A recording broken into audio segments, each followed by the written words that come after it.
Buenos días. El día de hoy venimos a presentarles una exposición sobre el capítulo 21 del libro Inteligencia Artificial, un enfoque moderno, sobre modelos probabilísticos de aprendizaje. Los agentes pueden manejar la incertidumbre utilizando los métodos de la probabilidad y la teoría de la decisión, pero primero deben aprender sus teorías probabilísticas del mundo a partir de la experiencia. Este capítulo explica cómo pueden hacerlo, formulando la propia tarea de aprendizaje como un proceso de inferencia probabilística. Veremos que una visión bayesiana del aprendizaje es extremadamente poderosa, ya que proporciona soluciones generales a los problemas del ruido, el sobreajuste y la predicción óptima. También tiene en cuenta el hecho de que un agente no omnisciente nunca puede estar seguro de qué teoría del mundo es la correcta, pero aún así debe tomar decisiones utilizando alguna teoría del mundo.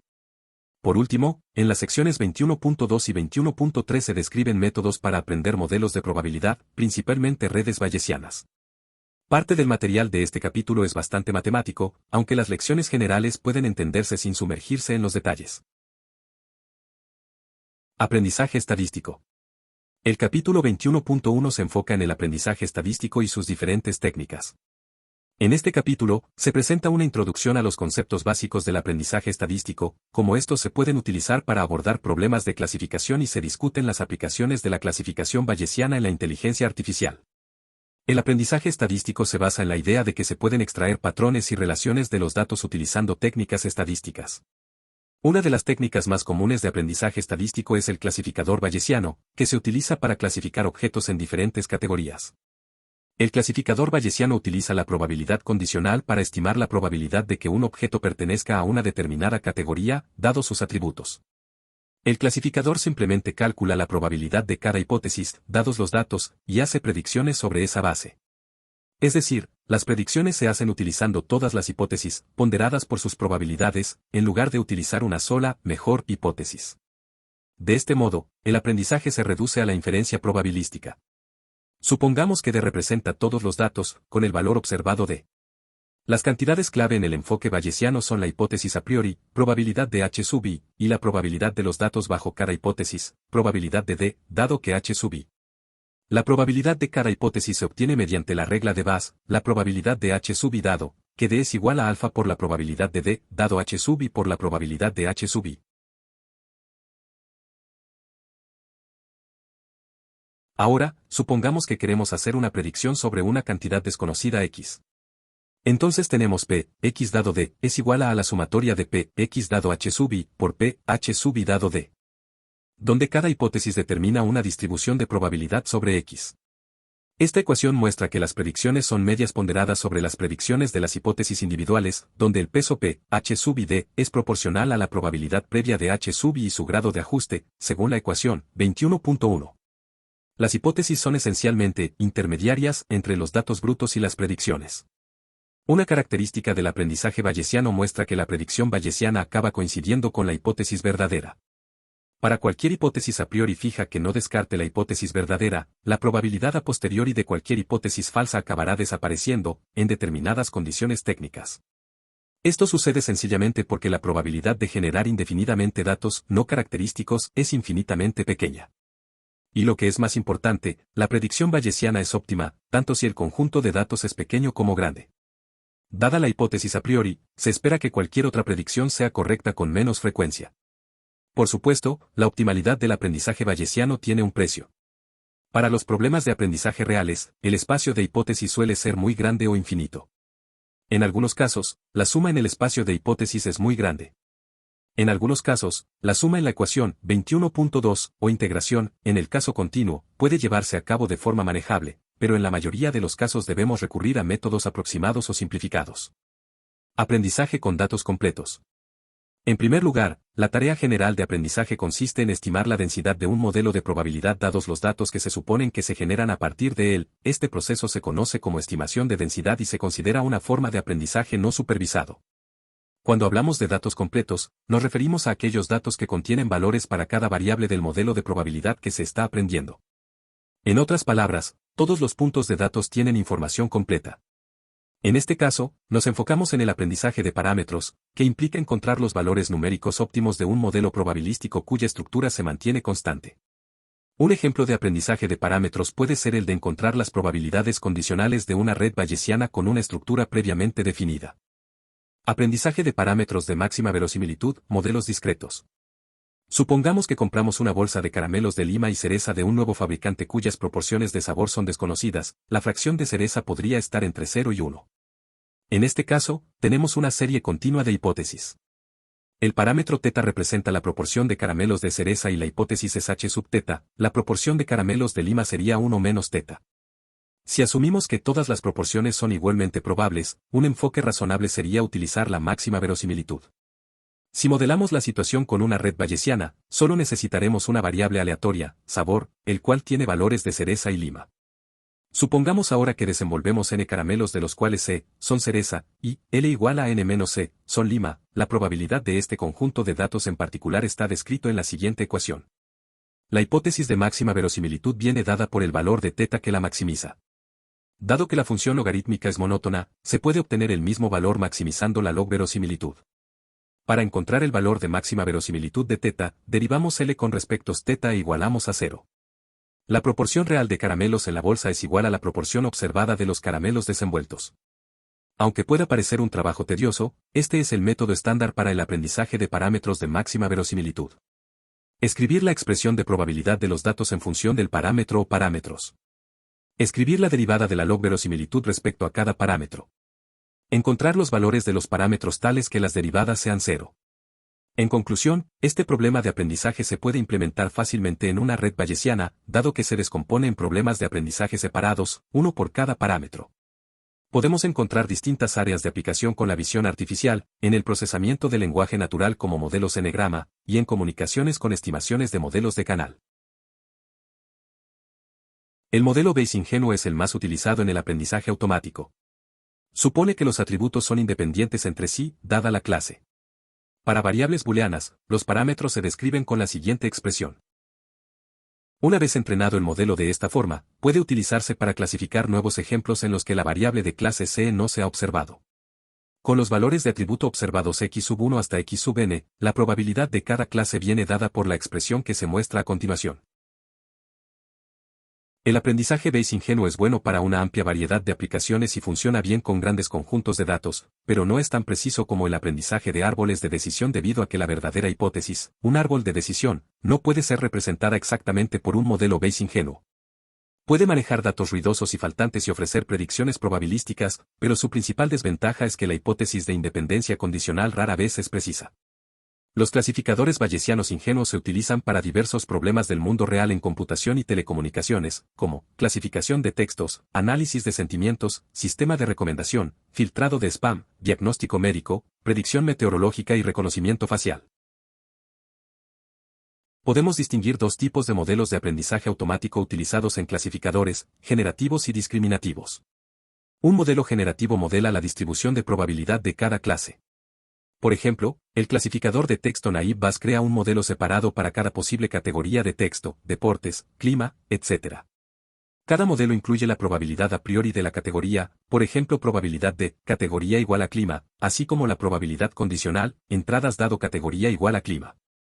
A partir de esto, podemos calcular la probabilidad conjunta, entradas, categoría igual a clima, y podemos generar una selección aleatoria de palabras que sea representativa de los textos en la categoría del clima. Por otro lado, existen modelos discriminativos que aprenden directamente el límite de decisión entre las clases. En otras palabras, estos modelos aprenden la probabilidad condicional de la categoría dada las entradas.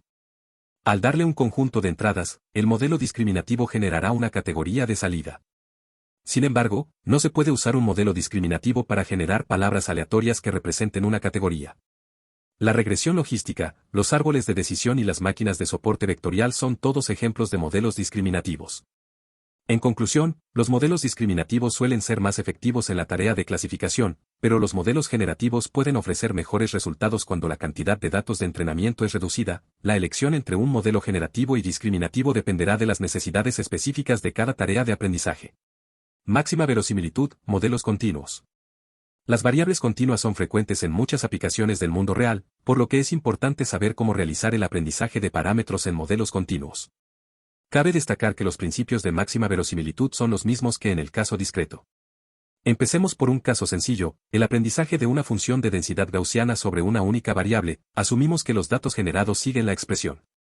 Los parámetros de este modelo son la media y la desviación estándar, los valores observados son x1, x2 hasta xn, la función log verosimilitud se ve de la siguiente manera. Ahora obtenemos las derivadas igualadas a 0. Es decir, el valor de máxima verosimilitud de la media es la media muestral y el de la desviación estándar es la raíz cuadrada de la varianza. Ahora, consideremos un modelo lineal gaussiano con un padre continuo x y un hijo continuo y. Y tiene una distribución gaussiana cuya media depende linealmente de x y su desviación estándar es fija. Para aprender la distribución condicional, maximizamos la probabilidad condicional. Los parámetros son θ sub 1 y θ sub 2, y los datos son una colección de pares x sub y sub j. Si consideramos solo los dos parámetros que definen la relación lineal entre x y y, maximizar la función es igual a minimizar el numerador en el exponente. Esto es la pérdida L2, el error cuadrado entre el valor actual y la predicción, esta es la cantidad minimizada por el procedimiento estándar de regresión lineal. La minimización de la suma de errores al cuadrado da el modelo rectilíneo de máxima verosimilitud, siempre que los datos se generen con ruido gaussiano de varianza fija. Aprendizaje bayesiano de parámetros. La máxima verosimilitud es sencilla pero inadecuada para conjuntos de datos pequeños, ya que puede dar hipótesis poco razonables. Por ejemplo, si vemos un caramelo de cereza, la máxima verosimilitud sugiere que la bolsa es 100% cereza, lo cual es poco probable. El enfoque bayesiano utiliza una hipótesis a priori y actualiza la distribución a medida que llegan los datos, lo que permite conclusiones más razonables. En el ejemplo de los caramelos, θ es la probabilidad de que un caramelo sea de cereza. En el enfoque bayesiano, θ es una variable aleatoria desconocida y la distribución a priori representa la probabilidad de θ mayúscula, es decir, la probabilidad de que la bolsa tenga una fracción θ de caramelos de cereza. La probabilidad de θ es una función continua entre 0 y 1. Si desconocemos los valores de θ, podemos usar una función uniforme. Las distribuciones beta son más flexibles y se definen por dos hiperparámetros, a y b. Así, se da lo siguiente. Para θ en el intervalo cerrado entre 0 y 1. La constante de normalización alfa, que hace que la distribución se integre en 1, depende de a y b. En la figura que se ve ahora, se muestra el aspecto de la distribución para distintos valores de a y b. La distribución beta tiene una media de a sobre a más b y valores mayores de a sugieren mayor certeza sobre el valor de θ mayúscula. La función de densidad uniforme es igual a la distribución beta para 1.1. La distribución beta es cerrada bajo actualización, lo que significa que la distribución posterior para θ mayúscula también es una distribución beta después de observar un punto de datos. Beta es la probabilidad a priori conjugada para la familia de distribuciones para una variable booleana. Supongamos que observamos un caramelo de cereza, entonces tenemos la probabilidad de una distribución posterior se puede actualizar con una a priori beta. Los parámetros a y b pueden ser vistos como recuentos virtuales, lo que permite ajustar las proporciones de una distribución posterior en función de la observación de nuevos datos. La secuencia de distribuciones beta para valores crecientes de a y b muestra cómo cambia la distribución posterior a medida que llegan los datos. Por ejemplo, una bolsa de caramelos con un 75% de cereza se puede representar con una secuencia beta para 3,1, beta para 6,2, beta para 30,10, como se muestra en la imagen. Para grandes conjuntos de datos, el aprendizaje bayesiano converge a la misma respuesta que el aprendizaje de máxima verosimilitud en la distribución de θ mayúscula. En una red con dos parámetros, θ sub 1 y θ sub 2, el primero es la probabilidad de un envoltorio rojo en un caramelo de cereza y el segundo es la probabilidad de un envoltorio rojo en un caramelo de lima.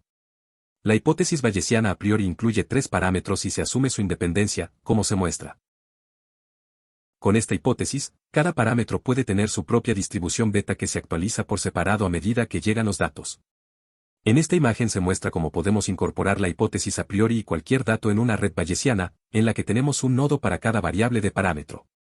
Los nodos θ mayúscula sub 1 y θ mayúscula sub 2 no tienen padres. Para la yésima observación de un envoltorio y el sabor correspondiente de un caramelo, añadimos los nodos Bradbury y Flavory. Flavory depende del parámetro de sabor θ mayúscula. Una vez añadidos todos los nuevos nodos de pruebas, podemos consultar las variables de los parámetros, en este caso, θ mayúscula sub 1 y θ mayúscula sub 2. Con esta formulación solo hay un algoritmo de aprendizaje, el algoritmo de inferencia para redes bayesianas. Regresión lineal bayesiana. Aquí ilustramos cómo aplicar un enfoque bayesiano a la regresión lineal, en contraste con el enfoque convencional. El enfoque convencional produce una única hipótesis óptima sin medida de confianza, mientras que el enfoque bayesiano permite una distribución de hipótesis y una medida de confianza en los valores de la pendiente y el intercepto. Además, el enfoque bayesiano permite que el error de predicción sea mayor cuanto más lejos esté el punto de datos de los datos observados. El enfoque bayesiano coloca una prioridad en los parámetros del modelo, como los coeficientes del modelo lineal y la varianza del ruido, y calcula la posterioridad de los parámetros dados los datos. En el caso sencillo de datos univariables, un modelo restringido a pasar por el origen y ruido conocido con distribución normal con varianza sigma al cuadrado, esto solo implica un parámetro θ y el modelo lineal. Al solo tener un parámetro θ, el modelo es. Como la probabilidad logarítmica es cuadrática en θ, la forma adecuada para una prioridad conjugada en θ es también una gaussiana. Esto asegura que la posterior para θ también será gaussiana. Supondremos una media θ sub 0 y una varianza sigma sub 0 al cuadrado para la probabilidad a priori, de modo que resulta lo siguiente. Dependiendo de los datos, se puede tener una idea de la pendiente esperada en el modelo, o ser agnóstico. En este último caso, se puede elegir un prior no informativo, donde θ sub 0 es 0 y sigma sub 0 al cuadrado es grande. La probabilidad a priori de cada punto de datos es irrelevante para el análisis porque no depende de θ. Ahora la configuración es completa, por lo que podemos calcular la posterior para θ. Los puntos de datos observados son parejas de igual a x sub 1, y, hasta x sub n mayúscula, y sub n mayúscula, por lo que la verosimilitud de los datos se obtiene como sigue. Donde hemos absorbido los valores x a priori y las constantes de normalización para los n gaussianos en una constante alfa que es independiente de θ. Ahora combinamos esto y el parámetro a priori para obtener la posterior. Aunque parezca complicado, cada exponente es una función cuadrática de θ, por lo que la suma de los dos exponentes también lo es.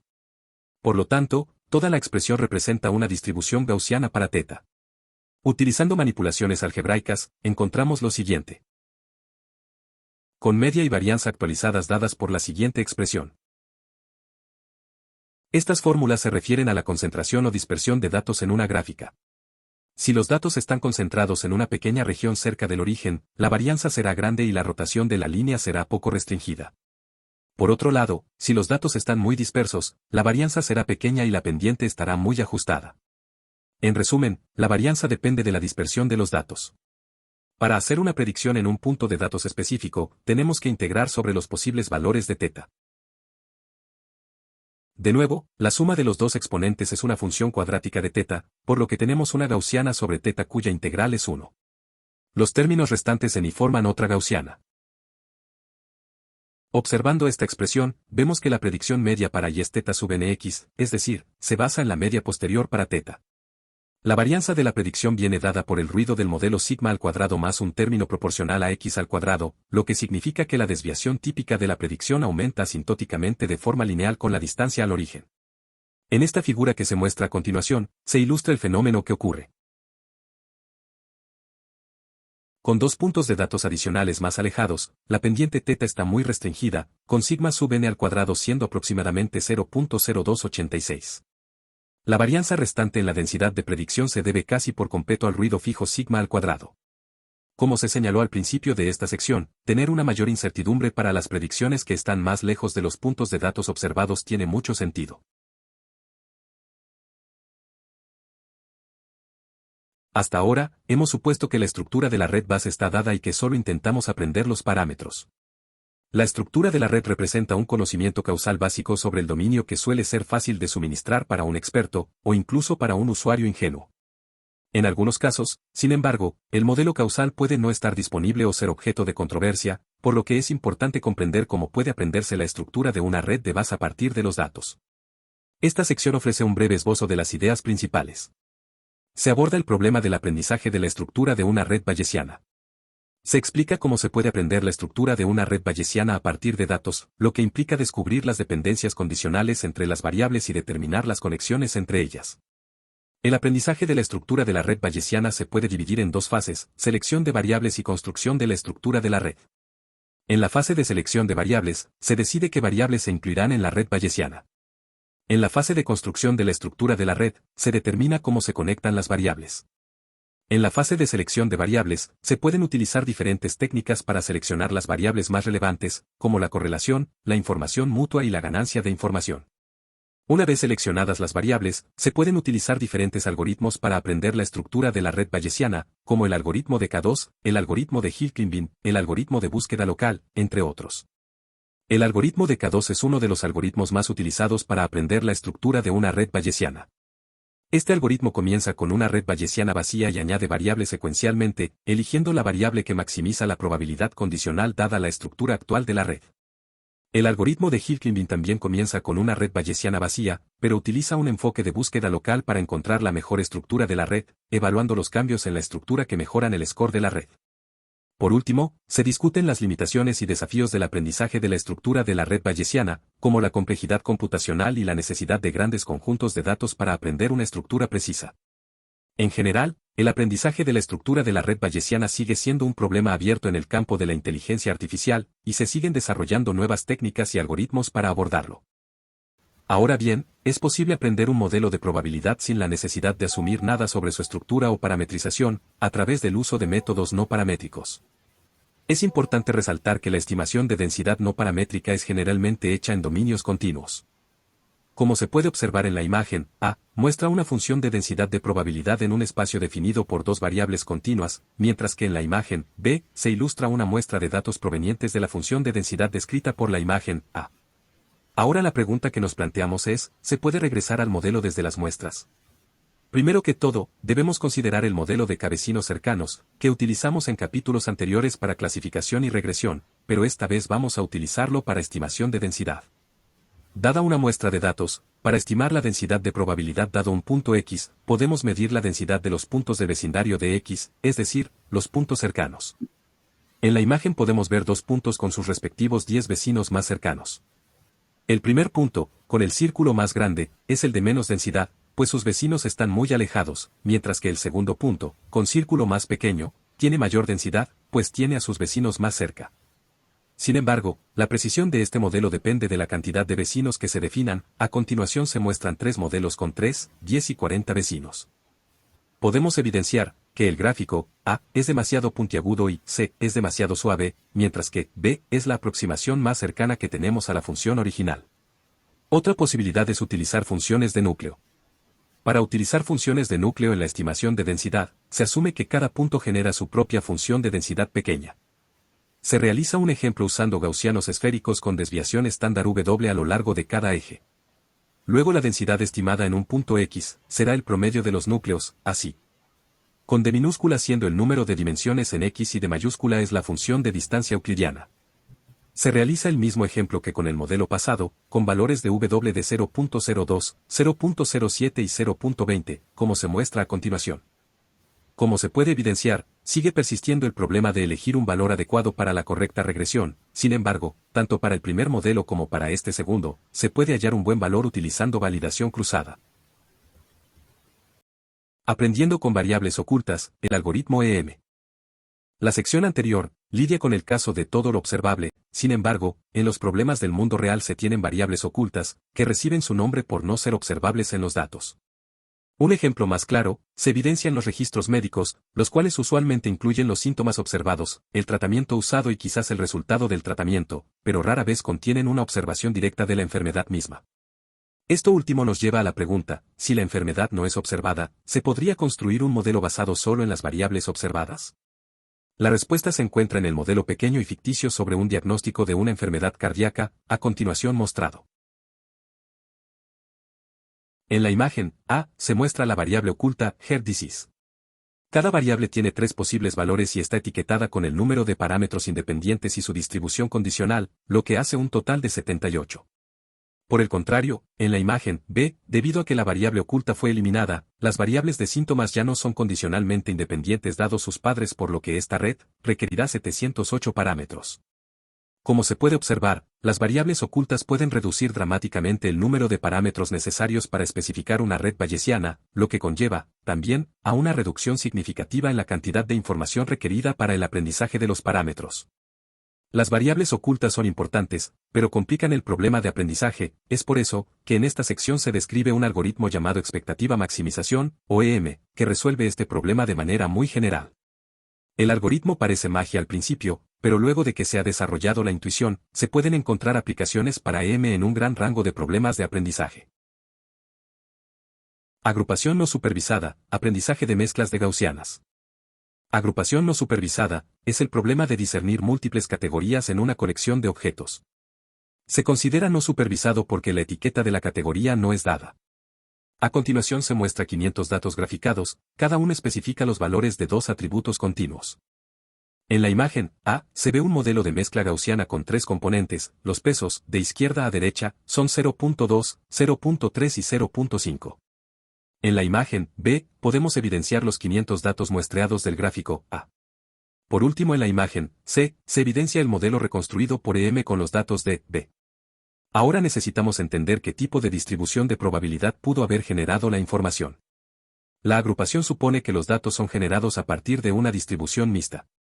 Dicha distribución tiene k componentes, cada uno de los cuales es una distribución por sí mismo. Un punto de datos es generado, primero escogiendo un componente, y luego generando una muestra de ese componente.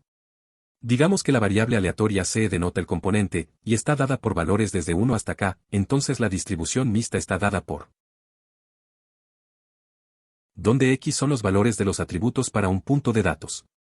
Para datos continuos, la decisión más natural para la distribución del componente es la gaussiana multivariada, que brinda la llamada familia de distribuciones mezcla de gaussianas, como se puede ver en la imagen A, que representa una mezcla de tres gaussianas. Entonces, el problema de agrupación no supervisada es recuperar un modelo gaussiano mixto como en la imagen A, dados datos sin procesar como en la imagen B. La idea básica de M en este contexto es hacer como si conociéramos los parámetros de este modelo y luego inferir la probabilidad de cada dato perteneciente a cada componente. Después, reajustamos los componentes a los datos donde cada componente se ajusta al conjunto de datos completo con cada punto ponderado por la probabilidad de que pertenezca a ese componente. El proceso se itera hasta converger. En efecto, estamos completando los datos infiriendo distribuciones de probabilidad sobre las variables ocultas basados en el modelo actual. Para la mezcla de gaussianas, inicializamos arbitrariamente los parámetros del modelo de mezcla y luego iteramos los siguientes dos pasos. Paso E, se calculan las probabilidades P sub i j mostradas en la fórmula, que representa la probabilidad de que el dato X sub j fuera generado por el componente I. Por la regla de Bass, tenemos que la probabilidad sub i j es igual a alfa por la probabilidad de X sub j dado C igual a I, por la probabilidad de C igual a I. El término P, X sub j dado C igual a I, es la probabilidad en X sub j de la iésima gaussiana, y el término P, C igual a I, es solo el parámetro de peso para la iésima gaussiana. Se define n sub i igual a la sumatoria de la imagen, como el número efectivo de datos actualmente asignados al componente I. Paso M, se calcula la nueva media, covarianza y los pesos de los componentes usando la siguiente secuencia de pasos. Donde n es el número total de datos. El paso E, o paso de expectativa, puede ser visto como el cálculo de los P sub i j valores esperados del indicados de variables ocultas Z sub i j, el cual toma valor de 1 si el dato X sub j fue generado por el iésimo componente, y 0 en cualquier otro caso. El paso M, o paso de maximización, encuentra los nuevos valores de los parámetros que maximizan la probabilidad logarítmica de los datos, dados los valores esperados de las variables indicadoras ocultas. La siguiente imagen muestra la probabilidad logarítmica de los datos según el modelo actual a medida que avanza la M.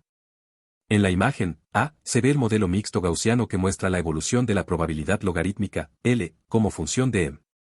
En la imagen B, se ve lo mismo, pero de la red bayesiana, mostrada a continuación.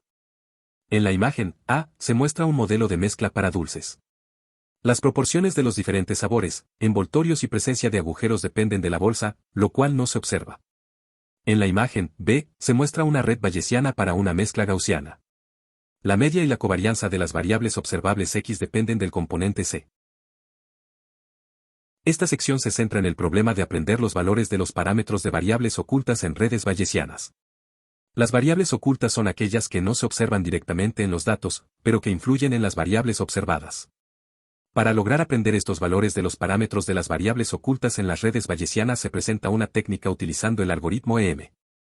El algoritmo EM, esperanza maximización, es un algoritmo iterativo que alterna entre calcular los valores esperados de las variables ocultas dados los datos observados y actualizar los parámetros de la red bayesiana en función de estos valores esperados. Retomemos el ejemplo anterior. En la figura se evidencia una situación donde dos bolsas de dulces han sido mezcladas, los dulces están descritos por su sabor, envoltorio y por el hecho de ser huecos o no. La distribución de los dulces en cada bolsa está descrita por un modelo Naive Bayes. En la figura, la bolsa es una variable oculta porque, una vez que han sido mezclados, no sabemos de qué bolsa provenían los dulces. Se tienen los siguientes parámetros verdaderos. Donde θ es la probabilidad a priori de que un dulce provenga de la bolsa 1, θ sub F1 y sub F2 corresponden a la probabilidad de que el sabor sea cereza, θ sub W1 y sub W2 corresponden a la probabilidad de que el envoltorio sea rojo, y las θ sub H se refieren a la probabilidad de que el dulce sea hueco. Los subíndices 1 y 2 corresponden a las bolsas en cada caso. Ahora, las cuentas para los 8 tipos de dulce están dadas en la siguiente tabla. Comenzamos el procedimiento.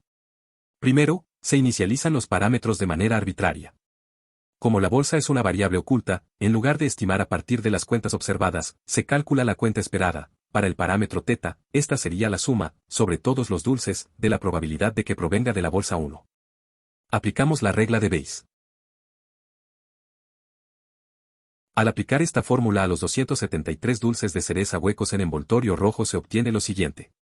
Siguiendo con los demás tipos de dulces en la tabla, se llega a que el resultado es 0.6124. Al realizar lo mismo para los demás parámetros se obtienen los siguientes resultados.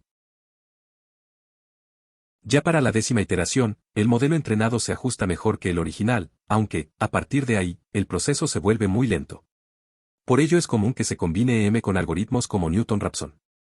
La lección general de este ejemplo es que las actualizaciones de parámetros para el aprendizaje de redes bayesianas con variables ocultas están directamente disponibles a partir de los resultados de la inferencia en cada ejemplo.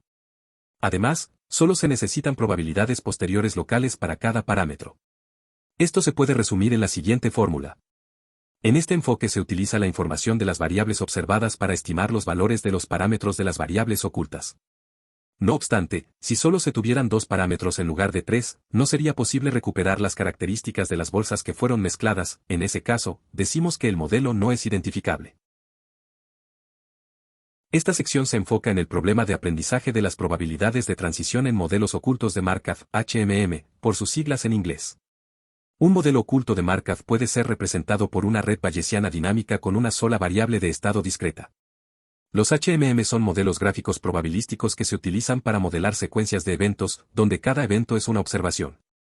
Un HMM consta de un conjunto de estados ocultos, que representan estados latentes que no se pueden observar directamente, y un conjunto de símbolos de salida que representan las observaciones. Los estados ocultos son los que determinan la probabilidad de la observación actual y la transición a otro estado. Por tanto, para estimar la probabilidad de transición del estado y al estado J se calcula la proporción esperada de tiempos mediante la siguiente fórmula. Ya se han visto varias instancias del algoritmo esperanza-maximización, cada una de ellas implica calcular los valores esperados de las variables ocultas para cada ejemplo y luego calcular los parámetros, utilizando los valores esperados como si fueran valores observados. Sea X todos los valores observados en todos los ejemplos, sea Z todas las variables ocultas para todos los ejemplos y sea θ todos los parámetros para el modelo de probabilidad, podemos obtener la siguiente formulación general del algoritmo EM. En la etapa E del algoritmo, se estima la distribución posterior de las variables ocultas dados los datos observados y los parámetros actuales de la red. En la etapa M, se actualizan los parámetros de la red utilizando la estimación de la etapa E. Estas dos etapas se repiten hasta que se alcanza la convergencia. Ahora abordaremos el aprendizaje en estructuras de redes bayesianas que contienen variables ocultas. Aprender la estructura de una red bayesiana con variables ocultas es un problema importante, ya que la presencia de estas variables puede tener un gran impacto en la capacidad de la red para representar y modelar relaciones complejas entre las variables observadas. Si al algoritmo de aprendizaje no se le dice que variables ocultas existen, entonces hay dos opciones: fingir que los datos están realmente completos o inventar nuevas variables ocultas para simplificar el modelo.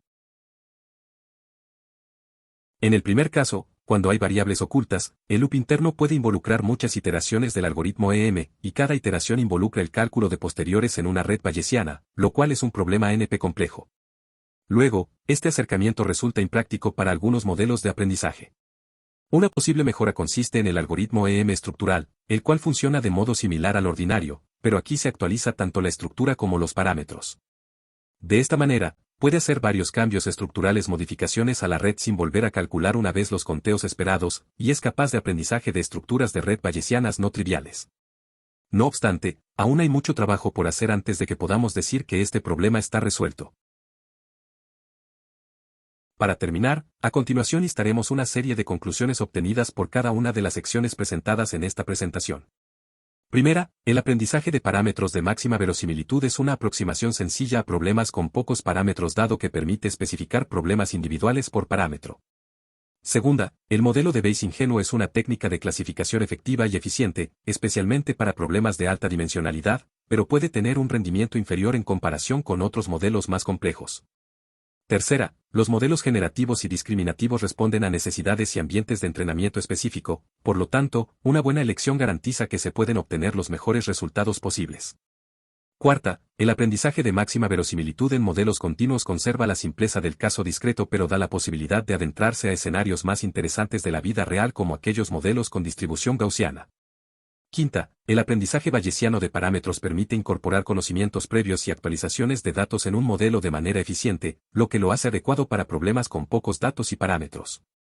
Sexta, la regresión lineal bayesiana proporciona una forma elegante y flexible de ajustar modelos de regresión, permitiendo la estimación de incertidumbres y proporcionando una herramienta útil para la selección de características y el modelado de relaciones complejas. Séptima, la forma en la que el clasificador bayesiano emplea las hipótesis probabilísticas mejora la calidad y precisión de sus predicciones, simplificando el aprendizaje de inferencia probabilística. Octava, la precisión del modelo de cabecinos cercanos y del modelo de funciones de núcleo depende del número definido para el parámetro, por lo que es importante utilizar validación cruzada para elegir el número más adecuado. Novena, el uso de la función EM en los problemas de agrupación no supervisada, permite un mejor manejo y control de este tipo de problemas, sin embargo hay que tener cuidado, pues si se eligen de manera errónea los parámetros, puede perjudicar todo el proceso. Décima, el algoritmo EM resulta ser ampliamente útil para estimar parámetros en redes bayesianas con variables ocultas, sin embargo, puede presentar problemas respecto a su velocidad después de algunas iteraciones y a la identificabilidad de los modelos. Undécima, es mejor obtener las probabilidades requeridas para modelos ocultos de Markov por suavizado en lugar de filtrado, pues el filtrado brinda la distribución de probabilidad del estado actual dado el pasado, pero el suavizado brinda la distribución dada toda la evidencia, incluido lo que sucede después de que ocurrió una transición particular. Duodécima, a partir de la generalización del algoritmo EM, es posible ver que este cuenta con algunas limitaciones, como la dependencia del valor inicial de los parámetros, la posibilidad de convergencia a un óptimo local y la dificultad para determinar el número óptimo de componentes en un modelo. Y la última, el aprendizaje de estructuras de redes bayesianas con variables ocultas es un problema importante y difícil en la inteligencia artificial. El algoritmo M estructural proporciona indicios de una solución para este problema, permitiendo la optimización de la estructura y los parámetros de la red en simultáneo.